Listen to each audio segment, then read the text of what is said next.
Sejumlah anggota unit Reskrim Polsek Rajek, Kabupaten Tangerang, Banten ini dibuat kerepotan saat akan menangkap seekor biawak yang tiba-tiba saja masuk ke dalam kantor Polsek pada Senin sore. Bahkan beberapa anggota polisi harus terlibat kejar-kejaran dengan biawak sepanjang 2 meter ini lantaran terus menyerang dan kabur saat akan dievakuasi. Biawak dengan bobot sekitar 5 kg ini akhirnya ditangkap setelah terjebak di sudut tembok belakang Polsek Rajek. Setelah berhasil ditangkap, biawak diserahkan ke petugas pemadam kebakaran agar bisa dibawa ke tempat lebih aman.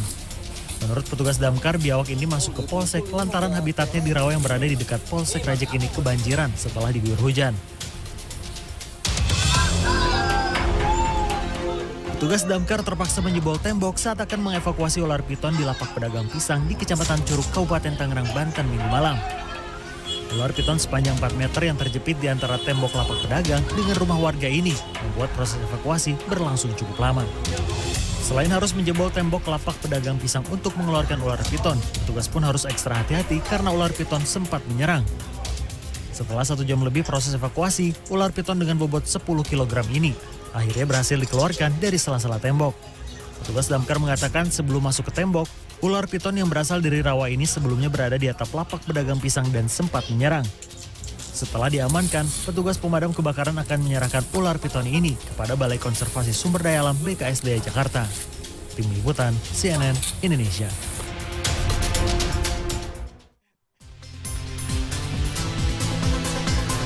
Halo, Good morning. Bagaimana kabar Anda di hari ini? Kita berdua dalam keadaan sehat walafiat ya? Ya, betul. Semoga Anda juga dalam keadaan sehat walafiat. Iya, karena pancaroba kayak gini ya tantangannya itu tadi bukan cuma hewan-hewan liar yang mungkin masuk ke pemukiman ya, Iya, karena betul. mereka habitatnya lagi terganggu gitu.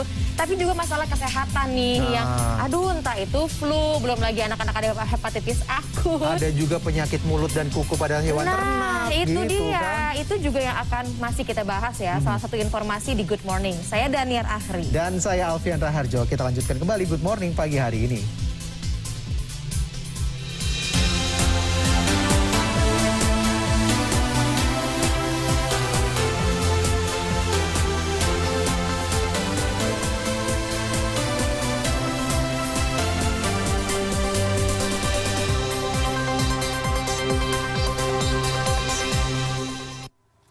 Ya, pada momen libur Hari Raya Waisak kemarin memang gak heran jika banyak warga memanfaatkannya untuk bepergian berwisata. Iya. Salah satu destinasinya ini di Setu Babakan, Jakarta Selatan. Karena di sana tidak hanya menawarkan wisata budaya, berbagai aktivitas lain, ternyata juga bisa dinikmati wisatawan bersama dengan keluarga. Nah, kayaknya libur lebaran tuh belum cukup Belum gitu ya. cukup kayaknya memang. Atau mungkin belum ada waktu kemarin waktu libur lebaran Kan tuh. mudik. Betul, jadi ini liburannya. Nah, ada juga nih lokasi wisata lama tapi rasa baru di Jakarta. Cluenya adalah mall, pusat perbelanjaan. Apa itu kalau bukan? Sarina. Betul. Sarina ini juga jadi pilihan warga untuk bersantai di tengah kota. Tidak hanya jadi destinasi wisata belanja, namun kini Sarina juga memiliki wisata edukasi.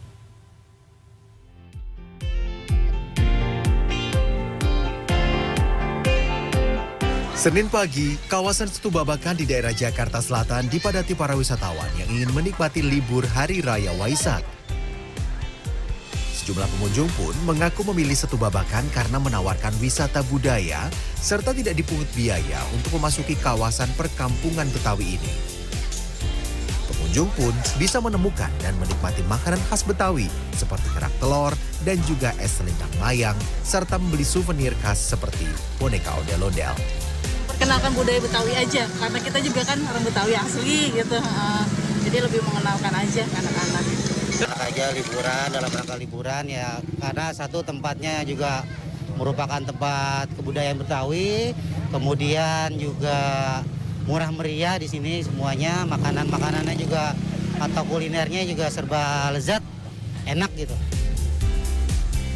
Selain itu, para pengunjung mengaku kawasan Setu Babakan dipilih karena menyediakan beberapa pilihan hiburan, seperti bersepeda air, berfoto di rumah adat Betawi, atau sekedar menikmati pemandangan danau buatan yang luasnya mencapai 30 hektar. Meski begitu, saat ini pengunjung Setu Babakan masih dibatasi karena Jakarta masih memberlakukan PPKM. Aturan PPKM level 2 gitu ya. Kita membatasi pengunjung itu sampai 1.700.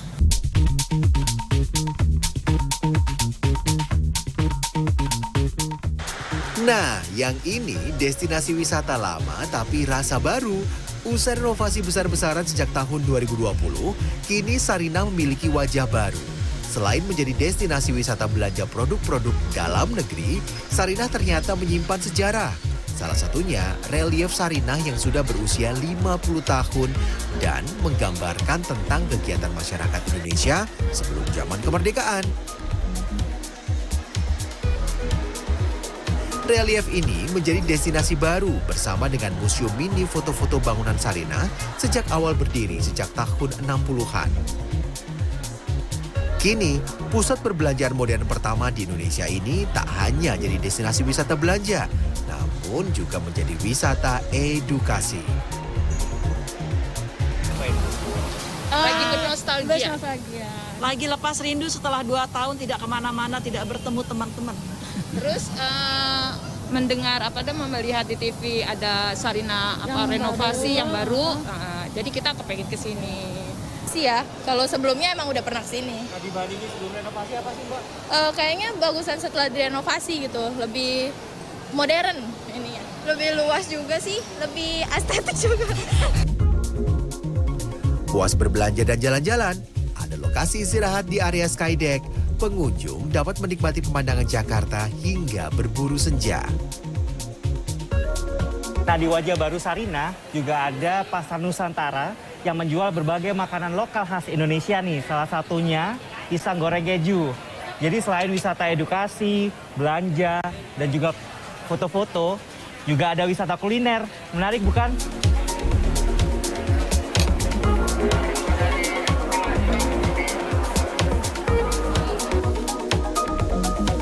Jadi, Anda pilih wisata alam atau menikmati senja di tengah-tengah gedung pencakar langit.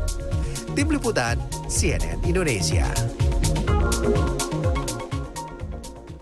Berikutnya tentu jalan-jalannya bukan cuma dalam kota ya, luar kota juga rame. Di momen libur panjang Waisak, kawasan wisata Candi Cangkuang di Garut, Jawa Barat hingga kawasan wisata Geopark Ciletuh menjadi alternatif warga mengisi hari libur dengan mengunjungi tempat wisata alam terbuka. Nah, nggak mau kalah juga ini. Bisa juga nih kalau kita memilih outing malam hari di kaki Gunung Semeru, tepatnya di Lumajang, Jawa Timur. Nah, seperti apa?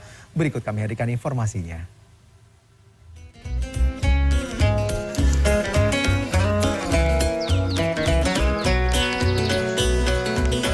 Selama libur panjang akhir pekan ini, kawasan-kawasan wisata Candi Cangkuang di Garut, Jawa Barat diserbu pengunjung. Mereka datang dari berbagai kawasan, baik dari dalam maupun luar kota. Untuk memasuki kawasan candi, pengunjung terlebih dahulu harus menyeberangi situ Cangkuang. Moda transportasi yang dapat dinaiki pun hanya rakit yang terbuat dari bambu. Di sekitar lokasi candi, pengelola juga menyediakan berbagai wahana tambahan, mulai dari rumput sintetis serta lokasi swafoto. Pengelola mencatat lonjakan pengunjung terjadi hingga 2 kali lipat dibanding hari libur biasanya. Musim libur panjang ini jumlah pengunjung dalam 1 hari mencapai 1.000 orang. Biasanya pengunjung kawasan wisata ini berjumlah 200 hingga 250 orang saja perharinya. Ini masih asri, kebetulan saya juga baru kesini kan ya, enak. Tadi juga dari menaik rakit ke sini. Ini anak saya yang baru tahu. Enak kok. Saya mah udah. Di Lumajang, Jawa Timur ada wisata camping yang terletak di kaki Gunung Semeru. Untuk menuju lokasi wisata ini, pengunjung dapat menggunakan kendaraan roda 2 maupun roda 4. Selain buka di pagi hari, wisata ini juga menawarkan wisata malam berupa outing camp yang berada di tepi kolam renang. Para wisatawan bisa menginap di sebuah tenda berkapasitas 2 orang lengkap dengan lampu penerangan. Pengelola tetap menerapkan protokol kesehatan dengan pemeriksaan suhu tubuh bagi pengunjung, serta mewajibkan pemakaian masker, menjaga jarak, serta mencuci tangan di tempat yang sudah disiapkan.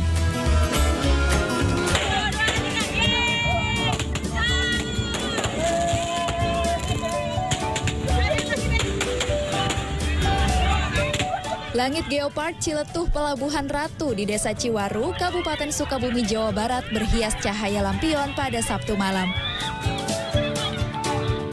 Bertempat di tepi pantai Palangpang, ribuan warga sekitar dan wisatawan berbaur menerbangkan sekitar 1.000 lampion yang terbuat dari kertas dan plastik. Penerbangan lampion ini merupakan rangkaian syukuran Hari Nelayan dan hiburan bagi wisatawan yang berakhir pekan di Geopark Ciletuh. Beberapa wisatawan merasa senang dan takjub melihat keindahan langit geopark yang cerah dihiasi cahaya 1000 lampion. Ya, acaranya keren, Boy. Nggak ada susah-susahnya sih. Susah-susahnya, ya. Ada. Ya, kalau bisa setiap tahun ada kayak gini. Ya, untuk wisata kalau bisa ditingkatkan lagi, jadi biar wisatawan datang gitu. Bukan cuma dalam negeri, cuma dari luar negeri juga datang semua ke sini gitu. Soalnya tempat ini keren, Boy. Lampion yang diterbangkan ini menjadi simbol rasa syukur pada Hari Nelayan, sekaligus bentuk harapan dan doa agar pandemi segera berakhir. Tim Liputan CNN Indonesia.